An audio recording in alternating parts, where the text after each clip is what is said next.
Hey, can you imagine negotiating a real estate contract with Lizzie Borden? That would be fun. Let's tell them about that.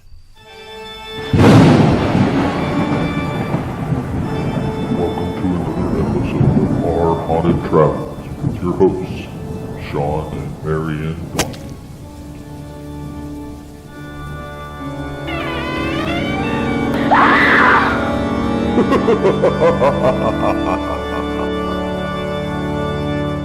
Well, hello, parapeeps, and welcome to another episode of Our Haunted Travels. I am your host, Sean Donnelly. And I'm your co-host, Marianne Donnelly. That's right. In this video, we are going to tell you about the house that Lizzie and Emma bought after the trial. That's right. In fact, they purchased it for $11,000 within probably just over a month after she got acquitted for the trial. Yeah, after they got Daddy's money. That's right. They went and bought this mansion. It was much larger than the house that they were in before. And it was up on the hill, which made Lizzie really happy. So we are talking about panic deed number 1913, which is Maplecroft. Yes. This is located at 306 French Street in Fall River, Massachusetts. Now, we visited this location on November 14th. Of 2015. It was the night after we stayed at the Lizzie Borden bed and breakfast. This was the day before we drove back to catch our flight back. And we didn't go inside. No, at the time you couldn't go inside. So we'll tell them about that after this little video that talks about the history of Maplecroft. We'll be right back.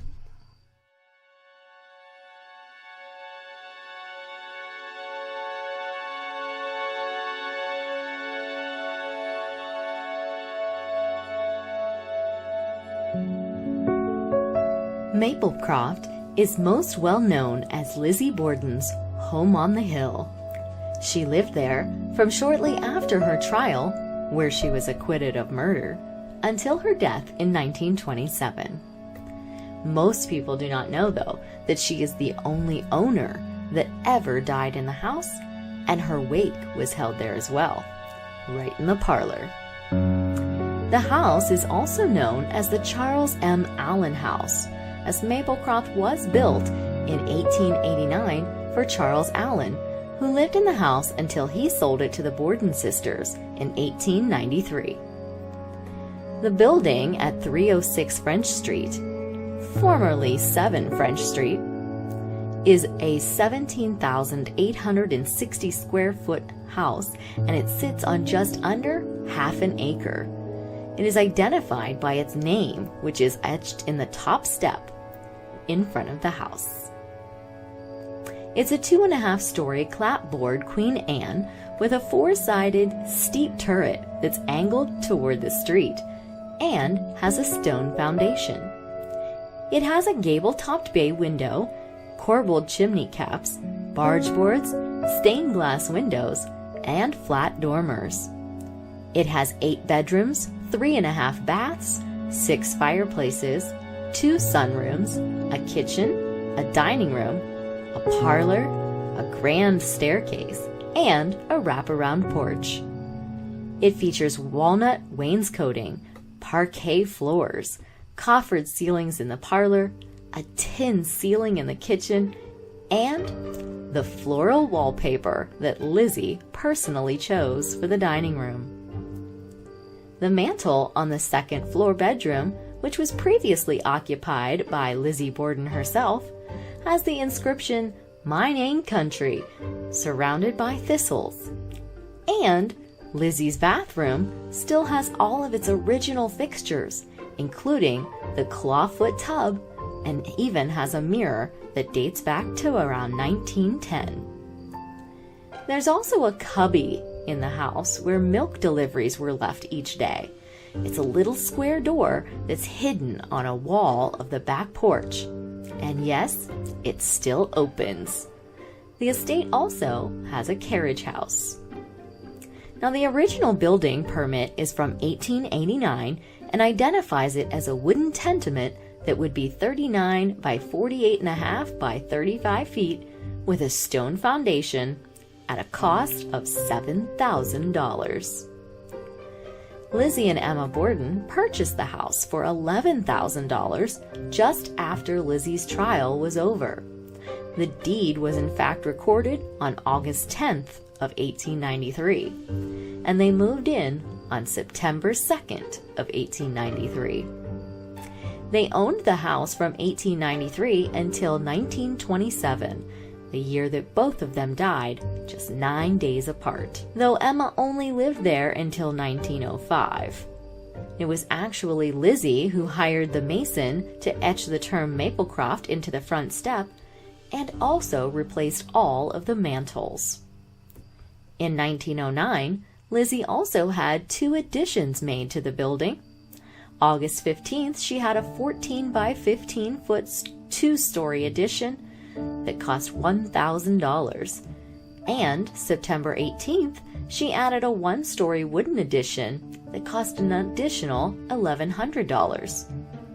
Both of these additions were completed by D.A. Moore, and an extra bedroom, kitchen, and the wraparound porch were added during these renovations. In 1911, she also had a carriage house built.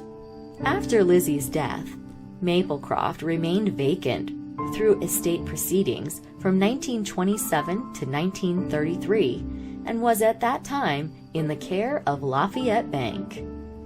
From 1933 to 1948, Maplecroft was then owned by Herman and Fanny David. From 1948 to 1980, the house was owned by Judge Frank M. Silva Jr. From 1980 to November of 2014, Maplecroft was owned by the Robert J. Dubé, who purchased the home for $60,000.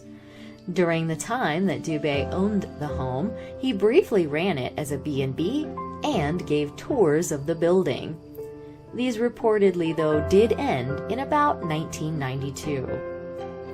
From November of 2014, then, until February of 2018, Maplecroft was owned by Christy Bates of Twilight Enterprises, who purchased the building for $495,000. After zoning issues stonewalled her plans for the building, she decided to cut her losses and unfortunately put the building up for sale. In February of 2018, Leanne Wilbur and Donald Woods of the Lizzie Borden Bed and Breakfast LLC purchased the building for $600,000 and are currently completing finishing touches to open it up as a B&B. Current restorations are bringing the building up to code, including adding a sprinkler system. It will likely include a chairlift on the main staircase. These would be required to meet requirements. But the restorations do intend to keep the kitchen's tin ceiling and Lizzie's dining room wallpaper.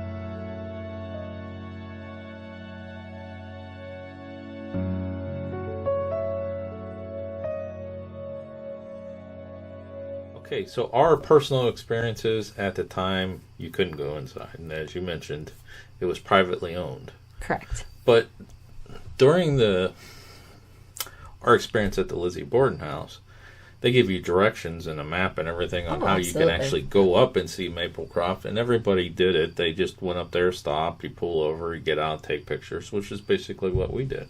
Yeah, kind of like, casing the place. Yeah, so can you imagine living in Maplecroft and every day somebody pulls up and gets out and takes pictures? Yeah. Well, it happened during the time of Lizzie's trial, too, or during the time of Lizzie living there as well. They used to have people that would come in from the train stations and things like that, and the chauffeurs would just drive them by. Oh, by the way, this is where Lizzie Borden lives. You guys have heard of Lizzie Borden, right? So they were doing that even while she was alive, and they still do it today. Yeah. So our personal experiences, basically we pulled up, got out of the car. I got out of the car and went, Maplecroft went and sat back in the car while you were taking pictures. Yeah, and you're like, come on already, hurry up before somebody gets mad at us for being here. Now that it's going to be opened up, I definitely want to go back. I'd like to spend the night there and, at the other place and here, Absolutely. which would be cool. And it would be cool to do it in that order, too, to stay at the 92 2nd Street one, which is now 230, and then go over to Maplecroft 7 French Street, which is now 306 French Street. All the numbers in that town were all switched around the beginning of the century, but it would be really cool to do it in that order, kind of the way Lizzie would have done it. Yeah. So we did do a ghost stories and folklore for this location that talked about the paranormal claims. So I'll put a link to that right here. Ding! Where you could go check that out. Just some stuff that they reported just recently, now that it's opened up instead of being a private residence. But, okay, so let me ask you this. Why do you think this place would still be so active? Why didn't the previous homeowners say anything? That kind of stuff. Yeah, well, none of the previous owners have said that there were any hauntings or any ghosts, and some of the people in the area are a little bit upset that now somebody's coming and saying there are, and they're saying, but there never has been before. Why is it all of a sudden that they are now? You're just here for the buck. But, the people who purchased it now have her other house. She knows them. So maybe she feels comfortable coming and hanging out with them. Maybe she actually likes them and likes what they're doing for her and her family and her family's properties. That's true. Plus, Lizzie wanted to be up on that hill. So, she loved that house and being up on the hill. Why not? Why wouldn't she want to come there? Well, we're going to be following this closely and keeping track. And it'll be interesting as paranormal teams get in there and are able to start doing investigations and stuff just to see if more come out about it. In fact, we didn't show you the Panic D screen because we've had it in Panic D and we never made it go live because these claims basically just came out and they were just publicized. We heard rumors but couldn't find the documentation about it. We actually heard at the bed and breakfast a little bit about Maplecroft, but we couldn't find anything that was documented that we could link to finish this off. So now we can. Now we can. And we're going to be finishing it off, and quite interesting place. Yeah. I think it's really super awesome, though, that when Christy Bates, who was the owner right before the current owners, when she was in there, she found all kinds of fixtures and handles for on the sinks, etc., that Lizzie had purchased multiples of for replacements and things like that, that she found those down in the basement and things like that. And now they're utilizing some of those pieces in the house. And I love the fact that they're going to keep the wallpaper that Lizzie picked out. Yeah. Pretty cool. Yeah. Well, do you have anything else for this location? Just that I hope that certain items were able to be procured by these individuals who just purchased the house. You did message them. I messaged them, and they are no longer for sale. So hopefully they were able to procure them, and then that someday I might be able to sleep in it. That would be interesting. Well, you want to share what you're talking about? Sure.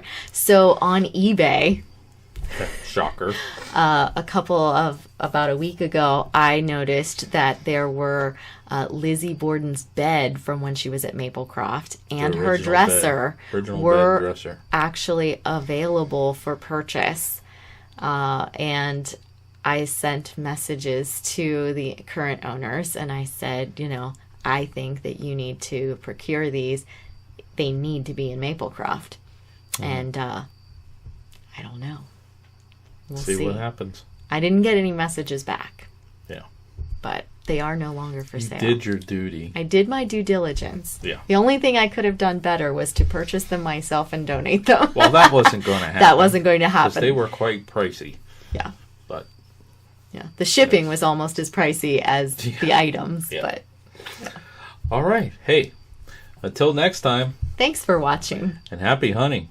Let us know if you like this video by hitting that thumbs up.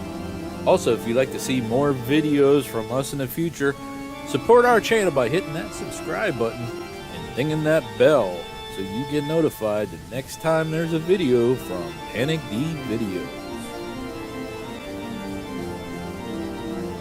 Thanks for watching. Happy hunting!